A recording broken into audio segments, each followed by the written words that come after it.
একটা পোর্টাল থেকে আমি এটা কালেকশন করেছি। সারা দেশে যখন 7 বছরের শিশু রামিসাকে গলা কেটে হত্যার বিরুদ্ধে পুরা দেশ উত্তাল ফুঁসে উঠেছে হত্যাকারীর দৃষ্টান্তমূলক শাস্তি দেওয়ার জন্য। এই নির্মম নিষ্ঠুর পৈশাচিক হত্যাকাণ্ডের ব্যাপারে নিন্দা জানাচ্ছে। আমাদেরকে নানান দিক থেকে বলা হচ্ছে যে আপনারা এর ব্যাপারে কি পদক্ষেপ নেবেন বা কি প্রতিবাদ করবেন। সবাই তো মিছিল করছে, সমাবেশ করছে। তো আমরা বললাম যে মিছিল করছে ঠিক আছে, কিন্তু আমি মনে করি মিছিল করলেই যে এই ঘটনাটা এটার হয়তো বিচার হবে, কারণ এটা এমন একটা ইস্যু হয়ে গেছে, ভয়াবহতা এতখানি গিয়েছে, মানুষ উত্তাল বিক্ষোভ করছে, এটার হয়তো বিচার হবে। কারণ ও ধর্ষণকারী এবং হত্যাকারী, সে কিন্তু 164 জবানবন্দি দিয়েছে ম্যাজিস্ট্রেটের সামনে, কাজে তার শাস্তি হবে, সেটা আমি প্রায় শিওর। কিন্তু আমি বাকি যে দেখেন বললাম, এখানে মিরপুরে 7 বছরের শিশুকে ধর্ষণের পর গলা কেটে হত্যা 1 নম্বর। 2 নম্বর, সিলেটে 4 বছরের শিশুকে ধর্ষণের পর হত্যা 4 বছরের, ঠাকুরগাঁয়ে 4 বছরের শিশুকে ধর্ষণের পর হত্যা, মুন্সিগঞ্জে 10 বছরের শিশুকে ধর্ষণের পর হত্যা। তাহলে আপনি দেখেন এটা কিন্তু 7 দিনে। আজকে যেটা খবর পেলাম চট্টগ্রামে, আজকে 4 বছরের শিশুকে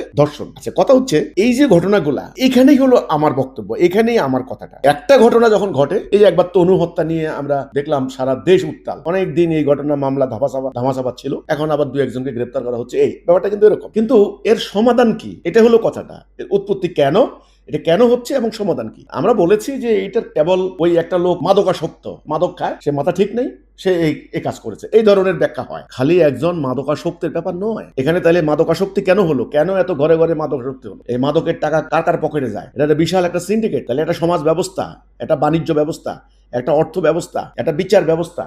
অনেকে বলছেন এগুলি হবে বিচারহীনতার কারণে। ঠিক আছে, বিচারহীনতার কারণে ফাঁসি তো হচ্ছে, আইনেও হচ্ছে। ব্যাপারটা কি? মানে বিচারিক সিস্টেমটাই এরকম, জুডিশিয়ারি সিস্টেমটাই এরকম। এখানে আইনের অনেক ফাঁক ফোকর আছে। এখানে আইনের অঙ্গনে, আইনের জগতে টাকার খেলা চলে। টাকা হইলে সব। আচ্ছা, গেল এটা। এরপরে অর্থ ব্যবস্থা, সুদভিত্তিক অর্থনীতি, যেটা আল্লাহ সুদ হারাম করেছেন, আমরা মুসলমান, সুদের অর্থনীতি চলে। এবারে বোধহয় 16-18 টাকা বোধহয় শতকরা সুদ। পুরো সিন্ডিকেট কায়েম হয়েছে। আপনার শিক্ষা ব্যবস্থা, এরপর রাজনৈতিক ব্যবস্থা, রাষ্ট্র ব্যবস্থা, তাহলে আপনার সমাজ ব্যবস্থা, পরিবার ব্যবস্থা, আপনি পারিবারিক বন্ধনগুলি ভেঙে যাচ্ছে। কালকের পত্রিকা পড়লাম, হাজার হাজার ডিভোর্স হচ্ছে। ডিভোর্সের কারণ কি? তারা কতগুলি 6টি জেনুইন কারণ উল্লেখ করেছে। তাহলে এই যে পারিবারিক অশান্তি, এই যে সামাজিক অরাজকতা, অর্থনীতি অবিচার, তারপরে বিচার বিভাগের অরাজকতা, এই সমস্ত কিছু মিলিয়ে এখন এটা হতে থাকবে। এরপরে আপনার সোশ্যাল মিডিয়াতে তো সোশ্যাল মিডিয়া নাই, ওটা এখন কামাই রোজগারের একটা ক্ষেত্র। সেখানে আপনার অশ্লীল কন্টেন্ট, মানে আকাশে বাতাসে প্রতিটা লোকের হাতে হাতে অশ্লীল কন্টেন্ট, ছোট বাচ্চা থেকে শুরু করে বুড়া পর্যন্ত অশ্লীল কন্টেন্ট বানিয়ে টাকা রোজগার করছে। মানুষের নীতি, নৈতিকতা, ভব্যতা, সভ্যতা, হায়া, শরম, লজ্জা সব আউট। তাহলে ধর্মের কি আছে? খালি ধর্মের আছে লেবাস, লোক দেখানো নামাজ, খালি লোক দেখানো নামাজ পড়ে। মসজিদগুলি লোকারণ্য হয়ে যাচ্ছে।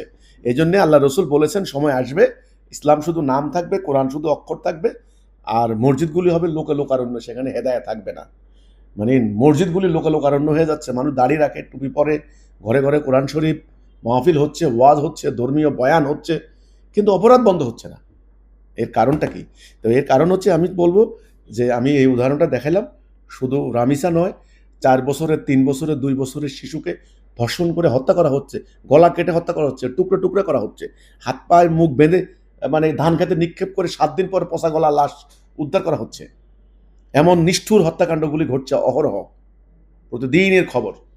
এটার কারণ হিসেবে আমরা বলেছি যে এর কারণ হচ্ছে একটা, এক্ষুনি সিদ্ধান্ত নিতে হবে যে চলমান এই মানুষের তৈরি এই আইন, বিধান, সিস্টেম, দিন চলবে না, এটা বাদ দিতে হবে। বাদ দিয়ে পরিবর্তে আল্লাহ দেওয়া, আল্লাহ নাজেল করা, যেটা আল্লাহ নাজেল করেছেন, যেটা দিয়ে রাসূল শান্তি এনেছেন আরবের। আরে মিয়া, জাহিলি সমাজের মানুষগুলি সোজা হয়ে গেছে, বুঝেন না কেন?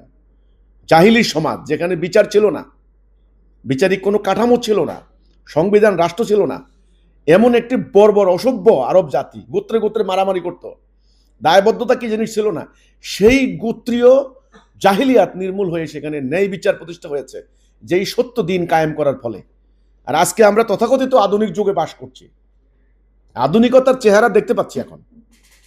ছোট বাচ্চা শিশু, কন্যা শিশুর জীবন নাই, ঘর থেকে বের হইতে পারেন না ছিনতাইকারীর অত্যাচারে, অফিসে যান ঘুষের জ্বালা। তো কাজেই আমার কথা হচ্ছে একটা, যে এটার কারণ হলো এই মানুষের তৈরি বিধান, প্র্যাকটিস। এখন এটা থেকে বাঁচতে হলে একটা উপায়, সেটা হলো সবাইকে মিলে আল্লাহর দেওয়া দিনুল হক কায়েম করা।